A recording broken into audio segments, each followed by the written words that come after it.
नमस्ते, मैं हूं आपके साथ जसप्रीत कौर। अमेरिकी राष्ट्रपति डोनाल्ड ट्रंप के चीन दौरे के बाद ताइवान को लेकर चिंता बढ़ चुकी है। रिपोर्ट्स के मुताबिक बीजिंग में चीनी राष्ट्रपति शी जिनपिंग के साथ हुई बैठक के बाद ट्रंप के सलाहकारों को आशंका है कि चीन आने वाले सालों में ताइवान पर बड़ा कदम उठा सकता है। अमेरिकी राष्ट्रपति डोनाल्ड ट्रंप के चीन दौरे से वॉशिंगटन लौटने के कुछ दिनों बाद उनकी करीबी सलाहकारों के बीच ताइवान को लेकर चिंता बढ़ गई है। रिपोर्ट्स के मुताबिक बीजिंग में चीनी राष्ट्रपति शी जिनपिंग के साथ हुई हालिया बैठक के बाद आशंका जताई जा रही है कि चीन ताइवान के खिलाफ कोई बड़ा कदम उठा सकता है।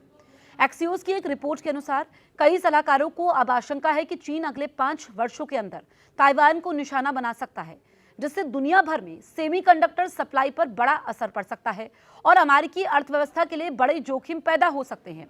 खबरों के मुताबिक ट्रंप की चीन यात्रा के समय दोस्ताना माहौल होने के बावजूद ये चिंताएं सामने आई। कहा जाता है कि बीजिंग यात्रा के समय भी शी जिनपिंग द्वारा आयोजित औपचारिक स्वागत और खास इंतजामों का ट्रंप ने भरपूर आनंद लिया। हालांकि सलाहकारों का मानना है कि बातचीत के समय शी जिनपिंग के संदेश में कहीं अधिक मजबूत भू राजनीतिक संकेत छिपा था। रिपोर्ट में एक सलाहकार ने कहा कि शी जिनपिंग चीन को अमेरिका के बराबर की शक्ति के रूप में स्थापित करने का प्रयास कर रहे थे, न कि एक उभरती हुई शक्ति के रूप में। सलाहकार ने कहा कि शी जिनपिंग का संदेश असल में यही था, हम कोई उभरती हुई शक्ति नहीं है, हम आपके बराबर हैं और ताइवान मेरा है। सलाहकार ने यह भी चेतावनी दी कि हम शिखर बैठक के बाद आने वाले 5 सालों में ताइवान एक बड़ा तनाव का केंद्र बन सकता है। दुनिया भर में चिप सप्लाई को लेकर बड़ी चिंता। आपको बताएं कि खबरों के मुताबिक ट्रंप के सलाहकारों को इस बात की भी चिंता है कि अगर ताइवान को लेकर कोई बड़ा संघर्ष हुआ तो इसका असर पूरी दुनिया की सेमीकंडक्टर इंडस्ट्री पर पड़ सकता है। ताइवान दुनिया में एडवांस सेमीकंडक्टर चिप बनाने वाले सबसे बड़े और अहम देशों में से एक है। इन चिप्स का इस्तेमाल आर्टिफिशियल इंटेलिजेंस, स्मार्टफोन, गाड़ियों और दूसरी आधुनिक तकनीकों में होता है। एक्सियोस की रिपोर्ट के अनुसार सलाहकारों को आशंका है कि चिप निर्माण में आत्मनिर्भर बनने से अमेरिका अभी भी काफी दूर है। एक सलाहकार ने कथित तौर पर कहा, आर्थिक रूप से हम तैयार नहीं हो सकते।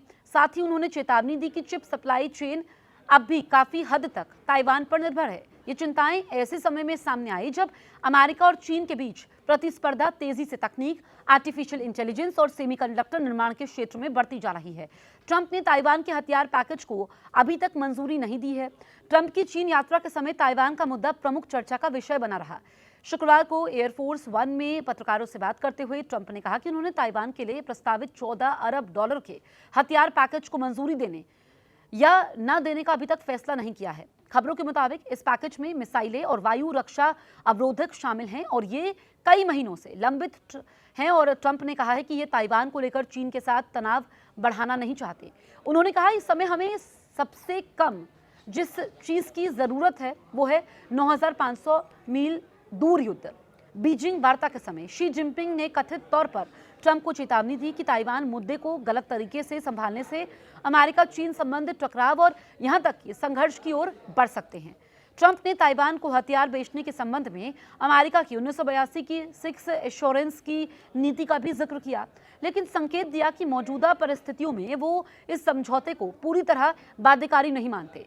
ट्रंप की टिप्पणियों के बाद ताइवान ने दोहराया कि वो एक संप्रभु और स्वतंत्र राष्ट्र है। ताइवान के विदेश मंत्रालय ने कहा कि ये द्वीप पीपल्स रिपब्लिक ऑफ चाइना के अधीन नहीं है। ताइवान के विदेश मंत्रालय ने अमेरिका द्वारा ताइवान को हथियार दिए जाने का भी समर्थन किया। मंत्रालय ने कहा कि ये कदम ताइवान की सुरक्षा को लेकर अमेरिका की लंबे समय से चली आ रही प्रतिबद्धताओं का हिस्सा है। हालांकि अमेरिका आधिकारिक तौर पर वन चाइना पॉलिसी का पालन करता है, फिर भी वॉशिंगटन ताइवान का सबसे महत्वपूर्ण अंतर्राष्ट्रीय समर्थक और सुरक्षा साझेदार बना हुआ है।